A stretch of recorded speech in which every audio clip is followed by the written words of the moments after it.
राधे राधे। सभी भक्तों और वैष्णवजनों के चरणों में मेरा प्रणाम। जैसा कि आप सभी ने मीरा जी की पिछली वीडियो मीरा चरित पार्ट 3 में ये जाना कि कैसे छोटी सी 5 साल की बच्ची मीरा जी के पास ठाकुर जी स्वयं चल कर आए। ठाकुर जी उनके पुजारी संत जी को ये सपनादेश दिया कि जाओ और मेरी इस श्री विग्रह को मीरा जी को दे दो। भक्तों, आज हम मीरा जी के आगे के चरित्र को इस वीडियो में श्रवण करेंगे।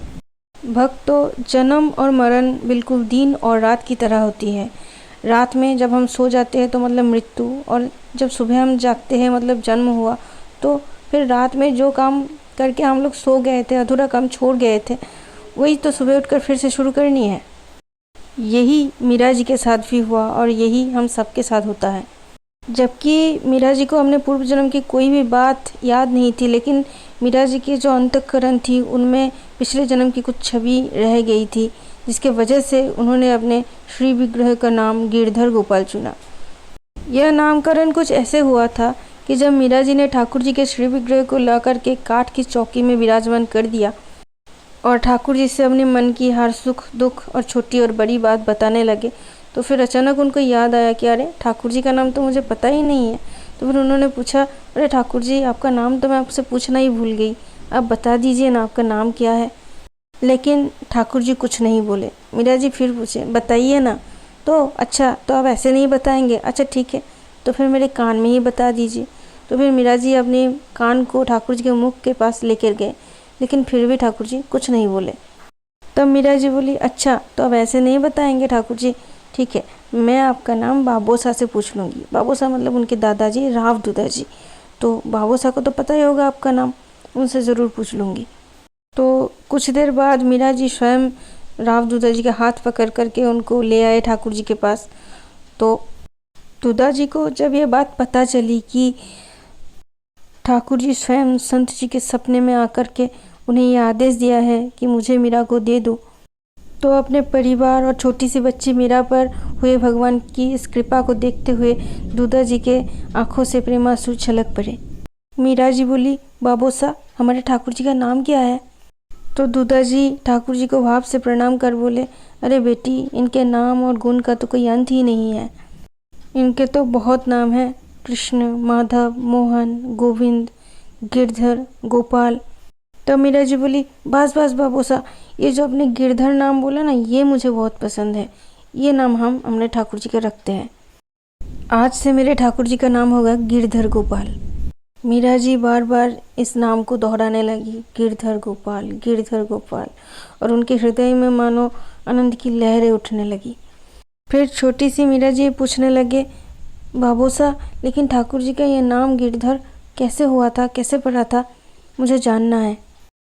तो दूधा जी बोले, बेटा, एक बार ब्रज में भगवान श्री कृष्ण ने देवराज इंद्र की पूजा रुकवा दिया था और उसकी जगह पर गोवर्धन पर्वत की पूजा शुरू करवा दी।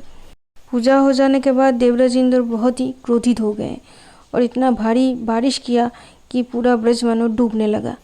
तब सभी ब्रजवासी श्री कृष्ण के शरण में गए और भगवान श्री कृष्ण ने अपनी कनिष्ठ की उंगली पर पूरे गिरिराज पर्वत को उठा लिया और उसके नीचे सभी ब्रजवासी, सभी गौवंश और सभी अन्य प्राणी, पशु पक्षियाँ सब आश्रय लेकर वर्षण से बचे और गिरिराज पर्वत को अपने हाथ की उंगली पर धारण करने के लिए ही उनका नाम गिरधर पड़ा।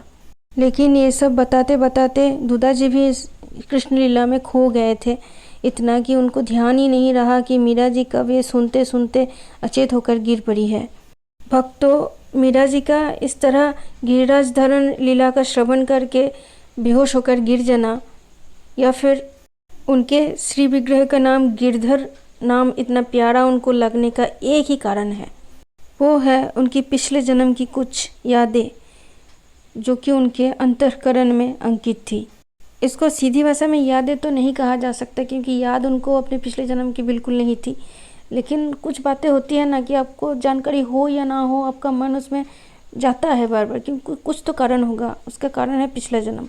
तो ये हम जानते हैं कि पिछले जन्म में ऐसे क्या हुआ था कि मीरा जी को गिरधर नाम इतना अच्छा लगा और गिरिराज धारण लीला सुन करके उनको बेहोशी हो गई। जब द्वापर युग में भगवान श्री कृष्ण इस धराधाम पर मौजूद थे, तब मीरा जी बरसाने में एक बालिका के रूप में थी, तो उनका नाम था माधवी। माधवी का विवाह सुंदर मतलब भगवान श्री कृष्ण के एक सखा सुंदर के साथ हुआ था वृंदावन में। और उनके माँ ने मतलब माधवी के माँ ने सिखा दिया था कि सुंदर के अलावा कभी भी कृष्ण की ओर नहीं देखना, क्योंकि इससे तुम्हारा पतिव्रत धर्म भ्रष्ट हो जाएगा।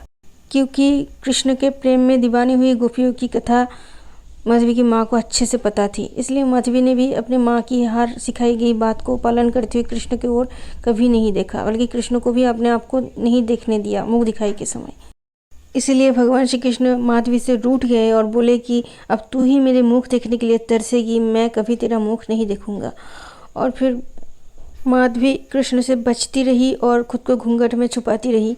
लेकिन जब प्रभु ने गिरिराज उठाया तो फिर माधवी को अपने घूंघट, अपनी लाज, अपने पतिव्रत धर्म का कोई भी ध्यान नहीं रहा और उनका नज़र भगवान श्री कृष्ण पर पड़ी। और तो फिर वो अपनी भूल समझ पाई कि उनके माँ ने उनको गलत शिक्षा दिया था, जिसके कारण वो अपने प्रभु, अपने प्रीतम, अपने ठाकुर जी से बहुत दूर रही, जो कि बहुत ही गलत हुआ उनके लिए।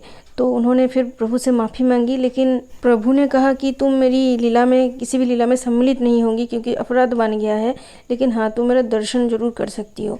लेकिन अगले जन्म में तुम जब मीरा बन करके आओगी तो फिर ये सुधर होगी तुम में, भक्ति में तुम सुधर जाओगी और फिर तुम मुझ में आकर के मिल जाओगी। इसलिए कलयुग में तुम्हें जन्म लेना होगा। भक्तों, मीरा चरित के पार्ट 1 में मैं ये सब बातें डिटेल्स में बता चुकी हूँ। अगर आपको वो वीडियो देखना है तो नीचे डिस्क्रिप्शन बॉक्स में वो लिंक मैं आपको दे दूँगी। अगर आप एक कृष्ण भक्त है, अगर भक्त चरित्र सुनना अच्छा लगता है तो आपको बहुत अच्छा लगेगा। तो आज के लिए बस इतना ही। वीडियो को लाइक कीजिएगा और अपने घर वालों के साथ, दोस्तों के साथ शेयर कीजिएगा और हो सके तो भक्ति एंड आध्यात्मिक वर्ल्ड हमारे जो चैनल है इसको सब्सक्राइब जरूर कीजिएगा। राधे राधे।